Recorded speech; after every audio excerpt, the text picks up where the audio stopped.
Hi everyone, welcome to our YouTube channel the Conceptum. आज की इस वीडियो में हम अध्याय 2 पॉलिटी का सत्ता में साझेदारी की कार्य प्रणाली, संघवाद और स्थानीय सरकार पर आधारित 25 क्वेश्चन लेकर आए हैं जो आपके एग्ज़ाम के लिए बहुत ही रिलेवेंट है स्टूडेंट्स। तो चलते हैं, देखते हैं ये सब कैसे क्वेश्चंस हैं और इन सभी का क्वेश्चन का आप कितना जवाब दे पा रहे हैं और इस सभी क्वेश्चन का आप जवाब इस कमेंट सेक्शन में लिखें। तो स्टूडेंट चलते हैं पहले क्वेश्चन की तरफ। आपके समक्ष दिख रहा है पहला क्वेश्चन क्या कहता है, भारत में संघीय शासन व्यवस्था में किसे सर्वोच्च माना गया है? बताइए। भारत में जो संघीय शासन व्यवस्था है उसमें सबसे टॉप पर किसको रखा गया है, किसको माना गया है? ठीक है जी, संसद को, प्रधानमंत्री को, न्यायपालिका को या संविधान को? बताइए। तो अभी सी बात है, संघीय शासन जो व्यवस्था होती है संविधान से चलती है, यानी क्वेश्चन नंबर 1 का option D is correct. Option D is correct. Question number 2 की तरफ चलते हैं स्टूडेंट्स। क्वेश्चन नंबर 2 क्या कह रहा है, देखिए। भारत में राज्य पुनर्गठन आयोग की स्थापना कब हुई? भारत में राज्य पुनर्गठन आयोग की स्थापना कब हुई? 1950, 1953, 1956 या 1960? बताइए कब हुई स्टूडेंट्स, बताइए कब हुई। तो हम आंसर की तरफ बढ़ेंगे। 1953 में जो है हमारा राज्य पुनर्गठन की स्थापना, आयोग की स्थापना हुई। तो option B is correct. Option B is correct students, यानी राज्य पुनर्गठन आयोग की स्थापना 1953 ईस्वी में हुई। स्टूडेंट्स क्वेश्चन नंबर 3 की तरफ बढ़ते हैं। क्वेश्चन नंबर 3 क्या कहता है, देखिए। निम्नलिखित में से कौन संघीय शासन का एक विशेषता नहीं है? जो संघीय शासन होती है उसकी कौन सी विशेषता नहीं है? इसमें से चारों में से बताना है आपको। दोहरी सरकार, शक्तियों का पृथक्करण, एकल नागरिकता और स्वतंत्र न्यायपालिका। बताइए, दोहरी सरकार, शक्तियों का पृथक्करण, यानी ए बी सी डी में कौन सा ऑप्शन सही है? यानी संघीय शासन की कौन सी विशेषता इसमें चारों में से नहीं है? बताइए कौन है? तो अभी सी बात है, एकल नागरिकता वाली जो सिस्टम है इसमें नहीं हो सकती है ना। ये जो इसकी खुसूसियत नहीं हो सकती है, इसकी विशेषता नहीं हो सकती है। ठीक है। क्वेश्चन नंबर 4 की तरफ बढ़ते हैं स्टूडेंट्स। क्वेश्चन नंबर 4 क्या कहते हैं, देखिए 4 नंबर क्वेश्चन कि भारतीय संविधान में संघ सूची, यूनियन लिस्ट में कितने विषय हैं? कह रहा भारतीय संविधान में संघ सूची यानी यूनियन लिस्ट में यानी कितने विषयों को शामिल किया गया है? पहला ऑप्शन है 52, दूसरा है 61, तीसरा है 97 और चौथा है 100। बताइए कौन सा ऑप्शन हमारा सही होगा? बताइए। तो अभी आप क्वेश्चन नंबर 4 का ऑप्शन सी की तरफ जाने वाले होंगे। ऑप्शन सी इज करेक्ट, यानी 97 जो है हमारे यूनियन लिस्ट के अंदर, संघीय सूची के अंदर 97 हमारे विषयों को शामिल किया गया है। क्वेश्चन नंबर 4 की तरफ बढ़ते हैं स्टूडेंट्स। क्वेश्चन नंबर 4 बोलता है भारतीय संविधान में समवर्ती सूची, देखिए समवर्ती सूची में किसे रखा गया है? 4 ये ऑप्शन दिया है, ध्यान दीजिए। कह रहा है कि भारतीय संविधान में समवर्ती सूची में किसे रखा गया है? केंद्र सरकार को, राज्य सरकार को, दोनों को या स्थानीय सरकार को? समवर्ती सूची में किसको रखा गया है? बताइए। तो केंद्र सरकार को भी रखा गया है और राज्य सरकार को भी रखा गया है, यानी हमारा ऑप्शन जो है C is correct. Option C is correct, यानी समवर्ती सूची में केंद्र सरकार भी आते हैं और राज्य सरकार भी आता है, यानी दोनों ऑप्शन सही है, यानी हमारा C option is correct. Question number 6 की तरफ बढ़ते हैं। क्वेश्चन नंबर 6 क्या कहता है, भारत में राष्ट्रीय स्तर पर पंचायती राज की शुरुआत किस राज्य से हुई? बहुत इंपॉर्टेंट क्वेश्चन है स्टूडेंट्स।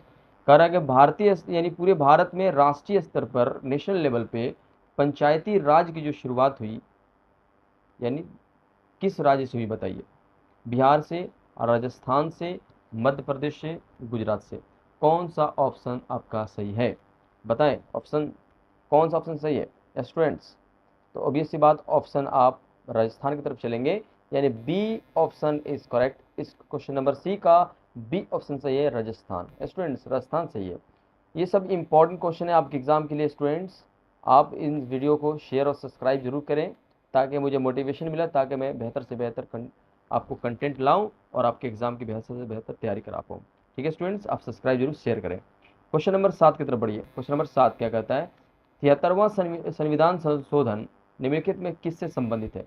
यानी संविधान में 73वां जो संशोधन हुआ, अमेंडमेंट हुआ, वो इस यानी 4 ऑप्शन में से किससे संबंधित है? नगर निगम से संबंधित है, ग्राम पंचायत से संबंधित है, उच्च न्यायालय से संबंधित है या केंद्र सरकार से संबंधित है। बताएं कौन सा ऑप्शन सही है। तो ऑब्वियस सी बात कि जो है ये जो है 13वां संसाधन में ऑब्वियस सी बात ये लेसन का नाम ही है स्थानीय सरकार। तो हमारी ग्राम जो पंचायत है ऑप्शन बी जो होगा इस क्वेश्चन का आंसर होगा ग्राम पंचायत, यानी इस 73वां संविधान संविधान संशोधन में ग्राम पंचायत से संबंधित है। ठीक है जी, यानी 73वां जो अमेंडमेंट हुआ संविधान में वो ग्राम पंचायत से रिलेटेड है। क्वेश्चन नंबर 8 की तरफ बढ़ते हैं। क्वेश्चन नंबर 8, क्वेश्चन नंबर 8 देखिए क्या कहता है स्टूडेंट्स। क्वेश्चन नंबर 8 कह रहा है कि निम्नलिखित में से कौन केंद्रीय शासित प्रदेश है। ये भी आपसे एग्जाम इस तरह का क्वेश्चन पूछा जा सकता है। निम्नलिखित में कौन केंद्र शासित प्रदेश है, यानी केंद्र शासित प्रदेश कहने का मतलब ये है कि यानी उसका पूरा कंट्रोल जो है वो हमारा केंद्र सरकार करता है। तो बताइए उत्तराखंड है, छत्तीसगढ़ है, चंडीगढ़ है, ये केरल है। कौन सा ऑप्शन की तरफ आप जाएंगे बताएं।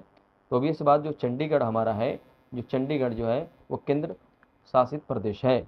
ना उत्तराखंड है, ना छत्तीसगढ़, ना केरल, चंडीगढ़। क्वेश्चन नंबर 9 की तरफ बढ़ते हैं। क्वेश्चन नंबर 9, भारत में स्थानीय स्वशासन लोकल सेल्फ गवर्नमेंट की शुरुआत कब हुई। यानी भारत में जो स्थानीय स्वशासन है इसकी शुरुआत कब हुई हो। 1950, 1959, 1992 या 2005। बताएं कौन सा ऑप्शन सही है। 9 का आंसर कौन सा देने वाले हैं। तो अभी इससे बात 9 की तरफ इसका आंसर जाएंगे। 1959 के अंदर जो है ये भारत स्थानीय स्वशासन का जो क्या हुआ शुरुआत की गई। 1959 में स्थानीय स्वशासन लोकल सेल्फ गवर्नमेंट की शुरुआत की गई। क्वेश्चन नंबर 10 की तरफ बढ़ते हैं स्टूडेंट। क्वेश्चन नंबर 10, निम्नलिखित में से किस मेयर का चुनाव करने का अधिकार है। कह रहा है कि मेयर का चुनाव करने का अधिकार है निम्न में से किससे। राज्यपाल को, ऑप्शन ए राज्यपाल, ऑप्शन बी उच्च न्यायालय, ऑप्शन सी नगर निगम या डी स्थानीय जनता। बताइए मेयर को चुनना है तो इसमें कौन इसमें चार ऑप्शन में कौन लोग चुनते हैं मेयर को, किनका अधिकार है। बताएं क्वेश्चन नंबर 10 का। राज्यपाल, इससे मतलब ही नहीं है। उच्च न्यायालय, नगर निगम। नगर निगम में जो है मेयर होते हैं तो ऑप्शन सी इज करेक्ट, यानी नगर निगम, याद रखिएगा नगर निगम। ओके, यानी नगर निगम में मेयर को चुना जाता है। क्वेश्चन नंबर 11 की तरफ बढ़ते हैं स्टूडेंट्स। क्वेश्चन नंबर 11, भारतीय संविधान की 8वीं अनुसूची में कितनी भाषाओं को मान्यता प्राप्त है। वेरी इंपॉर्टेंट क्वेश्चन है दोस्त स्टूडेंट्स, वेरी वेरी इंपॉर्टेंट है ना। कह रहे भारतीय संविधान की 8वीं अनुसूची में कितने भाषा को मान्यता प्राप्त है। 18 भाषा, 20 भाषा, 22 भाषा या 24। बताइए कौन सा ऑप्शन सही है। ऑब्वियस सी बात 8वीं अनुसूची में 22 भाषाओं को मान्यता प्राप्त है। Option C is correct, option C is correct. Question number 11 का जो है ऑप्शन क्या है, सी करेक्ट है, यानी 22 भाषाओं को शामिल किया गया है। स्टूडेंट्स क्वेश्चन नंबर 12 की तरफ हैं। ग्राम कचहरी का प्रधान कौन होता है। ये भी इंपॉर्टेंट है, हमारे गाँव से रिलेटेड है। ग्राम कचहरी का प्रधान कौन होता है। मुखिया होता है, सरपंच होता है, वार्ड सदस्य होता है कि पंच होता है। बताएं कौन होता है। तो भी ऐसी बात है ग्राम जो कचहरी होता है वो सरपंच के अंडर आता है, यानी सरपंच उसका सर्वसर्वा है, प्रधान है। यानी 12 का ऑप्शन जो है सरपंच, ग्राम कचहरी का प्रधान। ओके, क्वेश्चन नंबर 13 की तरफ बढ़ते हैं स्टूडेंट्स। बिहार में पंचायती राज संस्थाओं में महिलाओं के लिए कितनी प्रतिशत की सीटें आरक्षित की गई, यानी कितना रिजर्वेशन उनको दिया गया पंचायती राज संस्थाओं के अंदर। क्या 33%। तो ये तो 1992 कहानी थी। ये 33% नहीं, 40% तो नहीं, 50%। स्टूडेंट्स 50% का रिजर्वेशन हमको महिलाओं को पंचायती राज संस्थाओं में दिया गया है। Option C is correct. Question number 13 का option C is correct. Question number 14 की तरफ बढ़ते हैं। क्या कह रहा है, अंग्रेजी को किस राज्य की राजभाषा के रूप में मान्यता प्राप्त है। कह रहा है अंग्रेजी को किस राज्य की राजभाषा के रूप में मान्यता प्राप्त है। बिहार, नागालैंड, असम और मेघालय, यानी 4 ही ऑप्शन है, इनमें बताना है कि किस राज्य की राजभाषा है।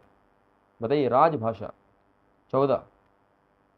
तो अभी इसी बात नागालैंड को इंग्लिश का राजभाषा के रूप में मान्यता प्राप्त है, यानी नागालैंड में अंग्रेजी को राजभाषा घोषित किया गया है। क्वेश्चन नंबर 15 की तरफ स्टूडेंट्स बढ़ते हैं। भारत में संविधान सभा का गठन कब हुआ था। बताइए जो संविधान सभा बनने वाली थी, संविधान बनना था, तो उसका गठन कब हुआ था भारत में। 1946 में, 1947 में, 1950 में या 1952 में। बताएं 15 का आंसर क्या है। तो भी ऐसी बात है कि भारत में जो संविधान सभा का गठन हुआ होगा हमारी आज़ादी से पहले हुआ होगा। तो अभी ऐसी बात है 15 का जो आंसर हम जाएंगे एक की तरफ जाएंगे 1946 में भारत में संविधान सभा का गठन हुआ। क्वेश्चन नंबर 16 की तरफ बढ़ते हैं स्टूडेंट्स। क्वेश्चन नंबर 16 क्या आता है, नगर निगम के प्रमुख को क्या कहते हैं। देखिए नगर निगम के प्रमुख को क्या कहते हैं, चेयरमैन कहते हैं, महापौर यानी जिसको मेयर कहते हैं, आयुक्त या उप महापौर कहते हैं। बताइए ABCD में कौन सा आंसर की तरफ आप जाएंगे। स्टूडेंट इसका आंसर कमेंट सेक्शन में लिखें, बताएं। तो अब ये सी बात अभी पीछे हम बताएं क्वेश्चन पे, मेयर नगर निगम का प्रमुख होता है, ठीक है।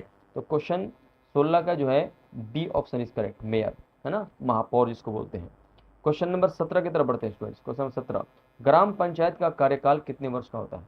बताइए ग्राम जो पंचायत होता है उसका कार्यकाल कितने वर्षों तक होता है, 4 साल का, 5 साल का, 6 साल का कि 7 साल का। यानी मुखिया सरपंच यानी कितने सालों के लिए चुना जाते हैं। ऑब्वियस सी बात आपको मालूम होगा कि ये कितने सालों के लिए है। ऑब्वियस सी बात है कि ये हमारा 5 सालों के लिए होते हैं। कितने सालों के लिए होते हैं, 5 सालों के लिए होते हैं।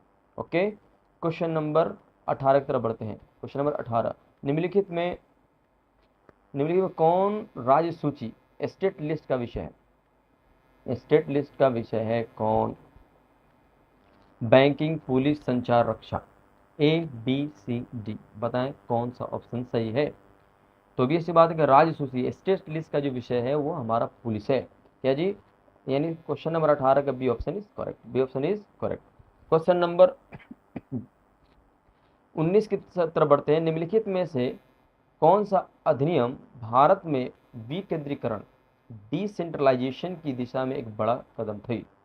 बताइए कौन सा, ये कौन सी जो अधिनियम है इसमें चारों में कि जो हमारी डिसेंट्रलाइजेशन की दिशा में एक बड़ा कदम थी।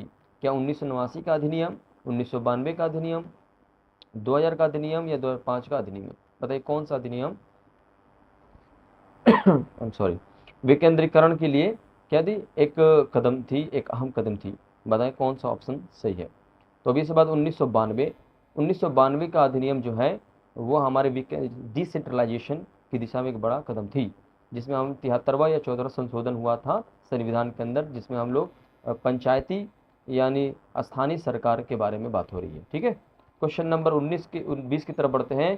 क्वेश्चन 20 का रहा है कि भारत में पंचायती राज प्रणाली के अंतर्गत कौन सा स्तर आता है। भारत में पंचायती राज प्रणाली के अंतर्गत कौन सा स्तर आता है, ग्राम पंचायत, पंचायत समिति, जिला परिषद या उपयुक्त सभी। बताएं कौन सा ऑप्शन आता है, यानी पंचायती राज प्रणाली के अंदर ये चारों में से कौन अंतर्गत आते हैं। बताएं कौन सा आंसर सही है। ऑब्वियस सी बात है ग्राम पंचायत भी आता है, पंचायत समिति भी आती है, जिला परिषद भी आता है, यानी option D is correct, option D is correct. Question B का ऑप्शन डी सही है। क्वेश्चन नंबर 21 देखिए, आई एम सॉरी स्टूडेंट्स, निम्नलिखित में कौन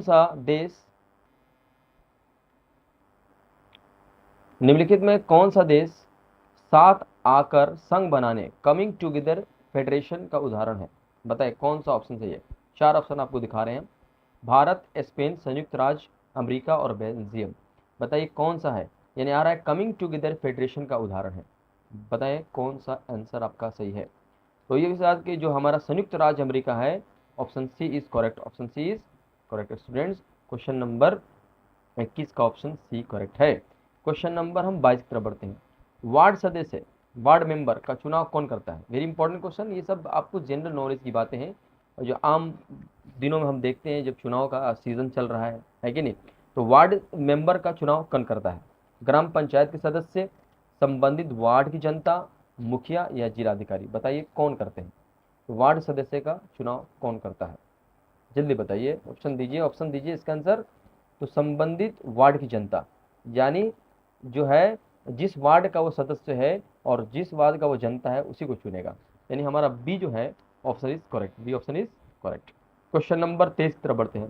संविधान के किस अनुच्छेद में, किस आर्टिकल में विशेष राज्य का दर्जा प्राप्त है। बताइए, यानी संविधान के किस अनुच्छेद में विशेष राज्य का दर्जा प्राप्त है। अनुच्छेद 356, अनुच्छेद 370, अनुच्छेद 371 या अनुच्छेद 390। बताइए क्या हुआ, कौन सा ऑप्शन सही है हमारा। तो ऑप्शन सी, यानी option C is correct, option C is correct. 371 में, अनुच्छेद आर्टिकल 371 में।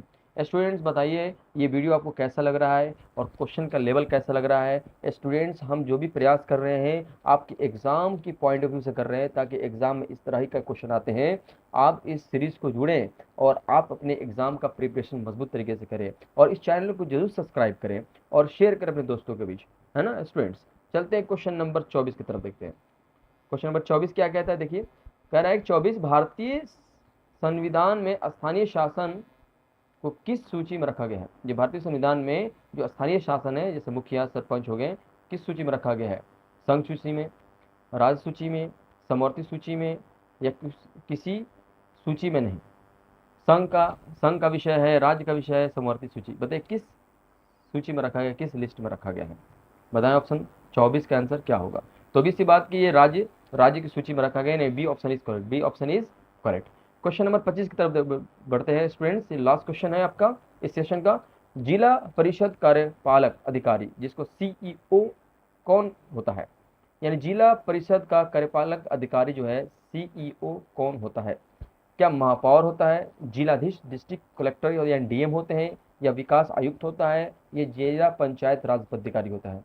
बताएं कौन सा आंसर सही है। 25 क्वेश्चन, इसका आंसर कमेंट सेक्शन में जरूर लिखें स्टूडेंट्स, बताएं कौन सा है। ऑब्वियस बात है कि डिस्ट्रिक्ट मजिस्ट्रेट होता है, यानी डीएम होता है, यानी जिलाधीश होता है, यानी 25 का option B is correct students. Students आज के लिए इस सेशन में बस इतना ही। इसके लिए थैंक यू सो मच।